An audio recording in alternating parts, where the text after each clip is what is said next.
Hi there. Didn't see you guys. What's going on? Techno fam, Chana D, your techno dad here. As you can see, I'm not in my studio. I'm actually at work. It's like 2:35 in the morning Tuesday. So hopefully you'll be seeing this at 6 a.m. Anyway, I wanted to make this quick video for you guys to clear up a few things about IMAX Enhanced on Disney+. We had the Daily Hi-Fi podcast on Mondays, and if you guys don't know about the Daily Hi-Fi podcast and you're into audio, video, home theater, that kind of stuff, make sure you subscribe to the Daily Hi-Fi podcast. We do a podcast every Monday, 4 p.m. Pacific Standard Time.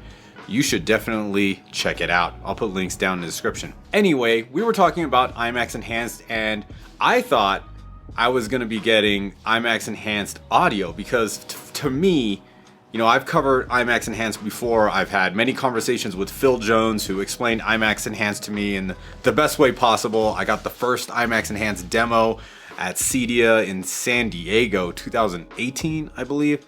That was the first one. So basically, you're supposed to be getting two things. One is the IMAX Enhanced audio, and the second one is the aspect ratios. Right now for Disney Plus, you're just getting IMAX Enhanced aspect ratios, which we'll get into in just a minute. I have some samples for you. But the one thing that we're not getting is the thing that I think is the most important in IMAX Enhanced, and that is the audio.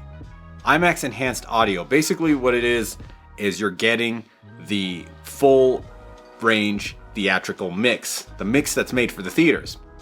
Every Atmos mix that comes in on a disc, or DTS:X mix, or whatever that comes on a 4K disc that you guys have, that is made in a near field situation, meaning one person in a studio with speakers all around them. The theatrical mix, they're mixing in a theater, and they have these full range speakers and, you know, all kinds of subwoofers and a banging system. So why would they use a near field mix as opposed to giving us the full range mix on a 4K disc? And that's basically because the production house or the, you know, whomever, the studio just doesn't, you know who the end user is going to be. If the end user is just watching this on their laptop, or they're watching it streaming and just using the TV speakers or using a soundbar, they don't know. But the IMAX Enhanced theatrical, you know, mix is going to pretty much be for those people that have a banging home theater. You got a banging home theater?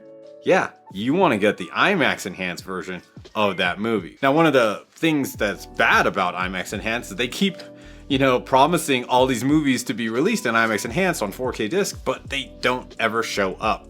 I only have a few of them, Jumanji, The Next Level, and Bad Boys for Life. And those are really good IMAX Enhanced audio tracks. But when I heard all the news about IMAX Enhanced coming to Disney Plus, I was super excited because I'm like, okay, cool. Now we can get more IMAX Enhanced audio.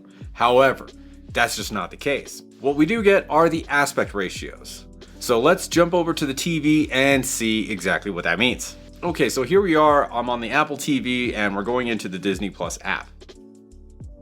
Now, when you're in the homepage area, if you keep scrolling down, you get a whole section of IMAX Enhanced, which is pretty much just all of the Marvel movies.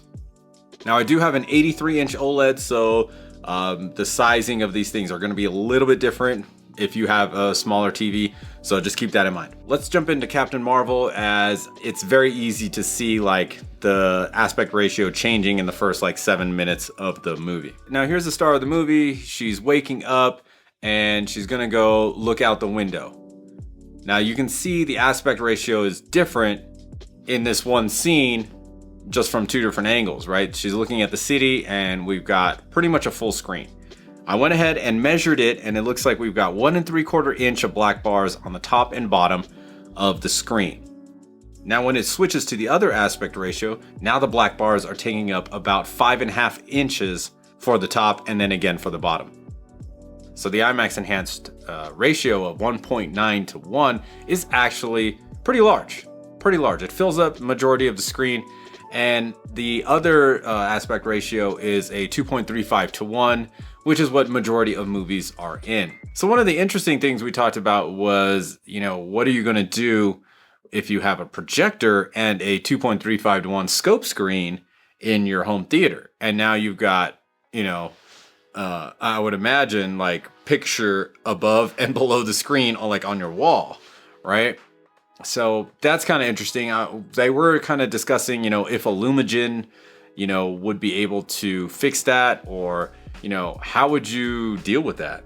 I don't know. Why don't you guys tell me how you would deal with that in the comments below. Okay, so basically that's it. We're getting, wider aspect ratios, which is cool. Like, I'm not opposed to that. I got an 83-inch OLED, so like if I'm using the majority of the screen, cool. But what I was talking about before is that we don't get the IMAX enhanced audio. So they did say that, they were gonna try and get the audio like down the line somehow, but there are a few hurdles for this situation to actually occur.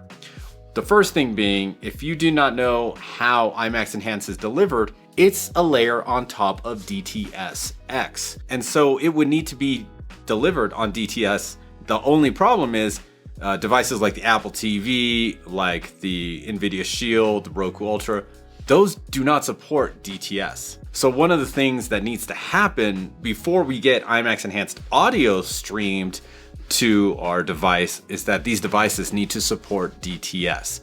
Now, I don't know what that's going to mean, because you've seen Dolby Atmos kind of has like stranglehold on all these devices and the whole like marketplace. Like, everybody knows what Dolby Atmos is. They probably don't know what DTS:X is.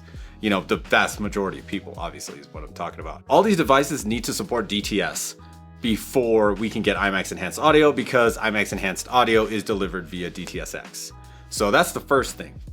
And that is actually kind of a big hurdle, I would say, because, we haven't seen DTS:X really out in the marketplace, most consumers don't probably know what it is. Once that is done, then yeah, I could easily see them adding IMAX Enhanced audio.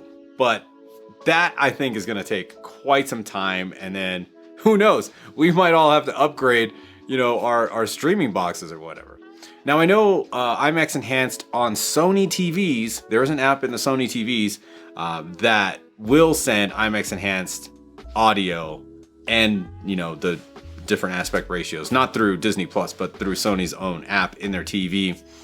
And you'll have all of that. But I don't have a Sony TV, so for those of you that have new Sony TVs, you can definitely check that out and see what that's about. But again, for Disney Plus, I don't see this happening for a long, long time. And I gotta say, I am pretty disappointed about this, because the IMAX Enhanced audio was the best part of IMAX Enhanced. So I can only hope for more IMAX Enhanced 4K discs to come out. The aspect ratio thing, yeah, that's definitely cool. I don't have a theater room with a scope screen, so I'm totally cool with that.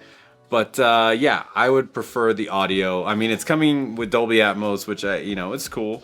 But definitely a big miss here with this whole IMAX Enhanced Disney Plus rollout. Now, of course, they can do something about it, but we all know that's probably going to take a lot of time, and then they got to relicense and do all this and do all kinds of stuff, I would imagine, just to get DTS:X support on these streaming boxes, so then they can deliver IMAX Enhanced audio via streaming apps. So, quick video, let me know what you guys think about IMAX Enhanced on Disney Plus down in the comments, and I will see you in the next one. Peace.